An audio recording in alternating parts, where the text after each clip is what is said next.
Hello दोस्तों, स्वागत है आप सभी के अपने चैनल आर के एक्सपर्ट क्लासेस में। तो अभी के इस क्लास में हम लोग मैट्रिक बोर्ड परीक्षा 2026 के लिए संस्कृत के हम लोग VVI most important objective question देखेंगे। तो आप लोग से रिक्वेस्ट है कि आप लोग इस क्लास को पूरा वॉच कीजिएगा। अभी के इस क्लास में हम लोग सेकेंडरी स्कूल एग्जामिनेशन 2026 एनुअल यानी वार्षिक परीक्षा 2026 के लिए संस्कृत के हम लोग वीवीआई महत्वपूर्ण ऑब्जेक्टिव क्वेश्चन देखेंगे मैट्रिक बोर्ड परीक्षा 2026 के लिए। तो ये संस्कृत का क्वेश्चन पेपर है। संस्कृत का एग्जाम पूरे 100 नंबर का होता है।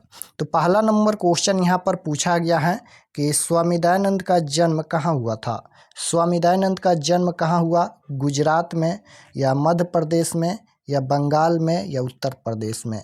तो स्वामी दयानंद का जन्म कहाँ हुआ, ये क्वेश्चन पूछा गया है। तो राइट आंसर हो जाएगा स्वामी दयानंद का जन्म गुजरात में हुआ। ऑप्शन नंबर ए बिल्कुल राइट आंसर हो जाएगा। स्वामी दयानंद का जन्म गुजरात के टंकरा ग्राम में हुआ।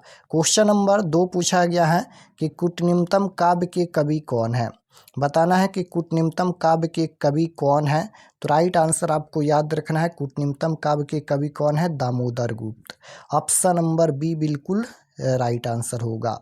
क्वेश्चन नंबर 3 पूछा गया है कि सरस्वती का कुल गृह कौन सा महानगर था।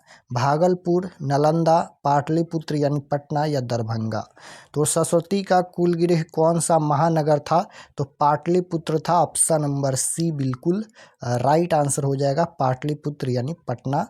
क्वेश्चन नंबर 4 पूछा गया है कि किसके काल में पाटलिपुत्र की रक्षा व्यवस्था उत्कृष्ट थी। बताना है यहाँ पर कि किसके काल में पाटलिपुत्र की रक्षा व्यवस्था उत्कृष्ट थी। तो ये चंद्रगुप्त मौर्य काल में। ऑप्शन नंबर ए बिल्कुल राइट आंसर हो जाएगा। क्वेश्चन नंबर 5 पूछा गया है कि काव्य मीमांसा के कवि कौन है। काव्य मीमांसा के कवि कौन है, तो राइट आंसर आपको याद रखना है, काव्य मीमांसा के कवि कौन है, राजशेखर। ऑप्शन नंबर बी बिल्कुल करेक्ट आंसर होगा। क्वेश्चन नंबर 6 पूछा गया है लंबोदर में कौन सा समास है। तो लंबोदर में यहाँ पर ये कौन सा समास हो जाएगा, बहुब्रीहि समास। ऑप्शन नंबर डी बिल्कुल राइट आंसर होगा। क्वेश्चन नंबर 7 पूछा गया है कि स्वामी दयानंद का जन्म कब हुआ। अब यहाँ पर पूछा गया है कि स्वामी दयानंद का जन्म कब हुआ। तो स्वामी दयानंद का जन्म 1824 ईस्वी में गुजरात में हुआ था। ऑप्शन नंबर सी बिल्कुल राइट आंसर हो जाएगा। क्वेश्चन नंबर 8 पूछा गया है कि स्वामी दयानंद के बचपन का नाम क्या था। स्वामी दयानंद के बचपन का नाम पूछा गया है। तो स्वामी दयानंद के बचपन का नाम था मूल शंकर। ऑप्शन नंबर सी बिल्कुल राइट आंसर होगा। क्वेश्चन नंबर 9 पूछा गया है। 9 नंबर क्वेश्चन पूछा गया है कि स्वामी दयानंद का जन्म किस परिवार में हुआ था। तो स्वामी दयानंद का जन्म किस परिवार में हुआ था, तो कर्मकांडी हो जाएगा। ऑप्शन नंबर डी बिल्कुल राइट आंसर होगा। क्वेश्चन नंबर 10 पूछा गया है कि स्वामी दयानंद थे। तो स्वामी दयानंद क्या थे, समाजोद्धारक। ऑप्शन नंबर बी बिल्कुल राइट आंसर होगा। नेक्स्ट क्वेश्चन है कि स्वामी दयानंद की मृत्यु कब हुई। अब यहाँ पर पूछा गया है कि स्वामी दयानंद की मृत्यु कब हुई। तो जन्म हुआ था 1824 में और मृत्यु हुआ था 1885 में। तो right answer option number B हो जाएगा।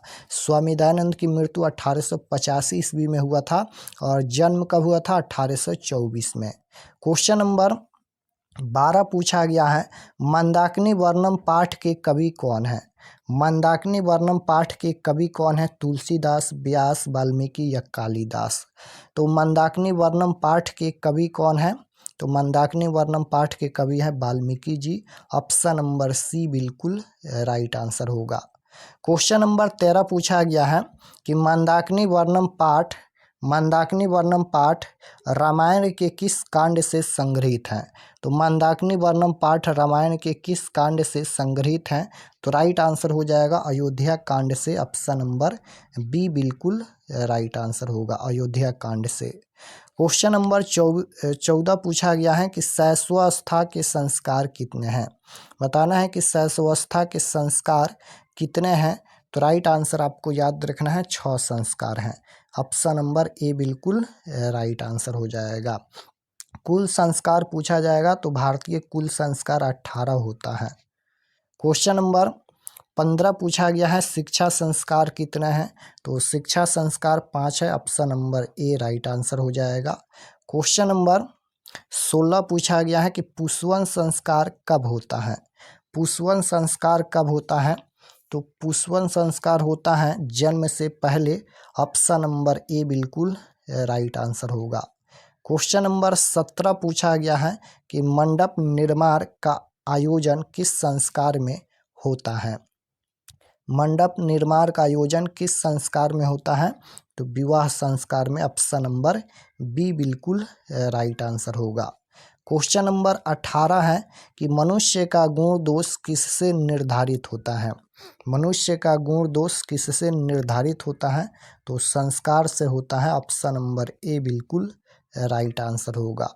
19 नंबर क्वेश्चन है कि मुख्य अवसर पर किन लोगों का मिलन होता है, तो मुख्य अवसर पर किन लोगों का मिलन होता है, परिवार के सदस्यों का मिलन होता है, ऑप्शन नंबर ए बिल्कुल राइट आंसर होगा। क्वेश्चन नंबर 20 पूछा गया है प्राचीन काल में शिष्यों को क्या कहा जाता था, तो प्राचीन काल में शिष्यों को क्या कहा जाता था, ब्रह्मचारी, ऑप्शन नंबर सी बिल्कुल राइट आंसर होगा। क्वेश्चन नंबर 21 है कि सप्तपदी क्रिया किस संस्कार में संपन्न की जाती है, तो सप्तपदी क्रिया किस संस्कार में संपन्न की जाती है, तो विवाह संस्कार में, ऑप्शन नंबर बी बिल्कुल करेक्ट आंसर होगा। क्वेश्चन नंबर 22 पूछा गया है कि कौन परम तृप्ति है, तो राइट आंसर हो जाएगा विधा, ऑप्शन नंबर एक करेक्ट आंसर होगा। क्वेश्चन नंबर 23 है कैसे पुरुष सभी जगह सुलभ होते हैं। कैसे पुरुष सभी जगह सुलभ होते हैं, तो सतत प्रियवादी, option number D right answer होगा। क्वेश्चन नंबर 24 पूछा गया है कि करमबीर कथा पाठ में किसकी कथा है, तो करमबीर कथा पाठ में किसकी कथा है, राम प्रवेश राम की कथा है, option number A right answer होगा।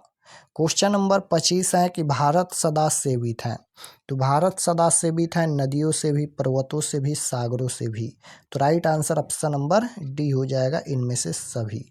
नेक्स्ट क्वेश्चन है कि भीखनटोला गांव कहाँ है, तो भीखनटोला गांव कहाँ है, तो ये बिहार में है, ऑप्शन नंबर बी बिल्कुल राइट आंसर होगा। 27 नंबर क्वेश्चन है कि स्वामी दयानंद का जन्म किस परिवार में हुआ था, तो स्वामी दयानंद का जन्म किस परिवार में हुआ था, ये क्वेश्चन 2 बार रिपीट हो गया ना, कर्मकांडी परिवार में। क्वेश्चन नंबर 28 है मंगलम पाठ में कैसे मंत्र संकलित हैं, तो मंगलम पाठ में पदात्मक मंत्र संकलित हैं, option number A right answer होगा। 29 नंबर क्वेश्चन है कि मंगलम पाठ के कितने मंत्र हैं, तो मंगलम पाठ में कितने मंत्र संकलित हैं, 5 मंत्र संकलित हैं, ऑप्शन नंबर बी बिल्कुल राइट आंसर हो जाएगा। मंगलम पाठ कहाँ से लिया गया है, उपनिषद से। क्वेश्चन नंबर 30 है कि पाटलिपुत्र किस प्रांत की राजधानी थी, तो ये बिहार हो जाएगा, option number A right answer. Question number 31 है पटना का इतिहास कितना पुराना है, तो पटना का इतिहास कितना पुराना है, तो ये 2500 वर्ष पुराना है, ऑप्शन नंबर बी बिल्कुल राइट आंसर हो जाएगा। पटना का इतिहास कितना पुराना है, 2500 वर्ष पुराना है। क्वेश्चन नंबर 32 है विपुल क्या है, तो विपुल क्या है, ये संस्कृत साहित्य है, option number A right answer हो जाएगा। 33 नंबर क्वेश्चन है कि आलसियों की गति कैसी होती है, तो आलसियों की गति कैसी होती है, कानूनिक होती है, option number A right answer होगा। क्वेश्चन नंबर 34 पूछा गया है वेदरूपी शास्त्र क्या होता है, तो वेदरूपी शास्त्र क्या होता है, नित्य होता है, option number A right answer होगा। वेदरूपी शास्त्र क्या होता है, नित्य। क्वेश्चन नंबर 35 है 35 नंबर क्वेश्चन है कि वेद के कितने प्रकार हैं, तो वेद के कितने प्रकार हैं, तो वेद के 4 प्रकार हैं, ऑप्शन नंबर सी बिल्कुल राइट आंसर होगा। 36 नंबर क्वेश्चन है मंदाकिनी वर्णम पाठ के कवि कौन है, तो मंदाकिनी वर्णम पाठ के कवि वाल्मीकि जी हैं, ऑप्शन नंबर सी बिल्कुल राइट आंसर होगा। क्वेश्चन नंबर 37 है स्वामी दयानंद के बचपन का नाम। तो स्वामी दयानंद का बचपन का नाम था Mool Shankar. Right answer option number C में दिया गया है। 38 नंबर क्वेश्चन है महान से भी महान क्या है। तो महान से भी महान, छोटा से भी छोटा और बड़ा से भी बड़ा क्या होता है, आत्मा होता है। Option number A right answer होगा। नेक्स्ट क्वेश्चन है किसकी विजय होती है। तो हमेशा सत्य की विजय होती है और असत्य की विजय नहीं होती है। तो राइट आंसर ऑप्शन नंबर ए हो जाएगा। किसकी विजय होती है, सत्य की विजय होती है। क्वेश्चन नंबर 40 है मध्यकाल में पाटलिपुत्र किस नाम से जाना जाता था। तो मध्यकाल में पाटलिपुत्र किस नाम से जाना जाता था। तो राइट आंसर हो जाएगा पटना के नाम से। Option number C right answer. Question number 41 है कि सत्यमेव जयते किस उपनिषद का मूल मंत्र है। तो सत्यमेव जयते किस उपनिषद का मूल मंत्र है। तो ये हो जाएगा Mundakopanishad. Option number A right answer हो जाएगा। क्वेश्चन नंबर 42 है कि सत्य का मुंह किस पात्र से ढका हुआ है। तो सत्य का मुंह किस पात्र से ढका हुआ है। तो यह हिरणमय पात्र से ढका हुआ है। ऑप्शन नंबर ए बिल्कुल राइट आंसर होगा। 43 नंबर क्वेश्चन है परमात्मा कहाँ रहते हैं। तो राइट आंसर हो जाएगा स्वर्ग में। क्वेश्चन नंबर 44 है पाटलिपुत्र नगर में क्या प्रसिद्ध है। तो पाटलिपुत्र नगर में क्या प्रसिद्ध है, गोलघर प्रसिद्ध है। Option number B right answer होगा। 45 नंबर क्वेश्चन है किसके काल में पाटलिपुत्र का अधिक समृद्धि हुई। तो राइट आंसर हो जाएगा चंद्रगुप्त मौर्य काल में। क्वेश्चन नंबर 46 है बुद्ध काल में पाटलिपुत्र नगर का क्या नाम था। तो बुद्ध काल में पाटलिपुत्र नगर का क्या नाम था। तो राइट आंसर हो जाएगा Pataligram. Option number A right answer होगा। क्वेश्चन नंबर 47 है सरस्वती का कुल ग्रह कौन सा महानगर था। तो पाटलिपुत्र था। Option number D right answer होगा।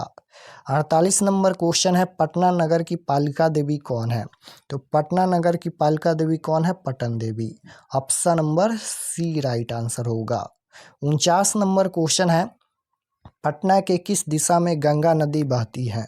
तो पटना के किस दिशा में गंगा नदी बहती है, उत्तर दिशा में। राइट आंसर ऑप्शन नंबर ए हो जाएगा। 50 नंबर क्वेश्चन है नारी में कौन सा स्त्री प्रत्यय है। तो नारी में कौन सा स्त्री प्रत्यय है, नारी में यहाँ पर हो जाएगा dean Pratyaya. Option number A right answer. तो यहाँ पर हम लोग संस्कृत के 50 महत्वपूर्ण ऑब्जेक्टिव क्वेश्चन देखे हैं। आप लोग कमेंट में बताइए कि आपका कितना प्रश्न सही हुआ। और अगर आप लोग चैनल पर नए होंगे तो चैनल को ज़रूर सब्सक्राइब कर लीजिएगा ताकि आने वाले नेक्स्ट क्लास आपके पास ज़रूर पहुँचे। और ये सभी प्रश्न को अच्छी तरह से ज़रूर याद कर लीजिएगा। तो मिलते हैं नेक्स्ट क्लास में, तब तक अपना स्टडी कीजिए। आप सभी को धन्यवाद।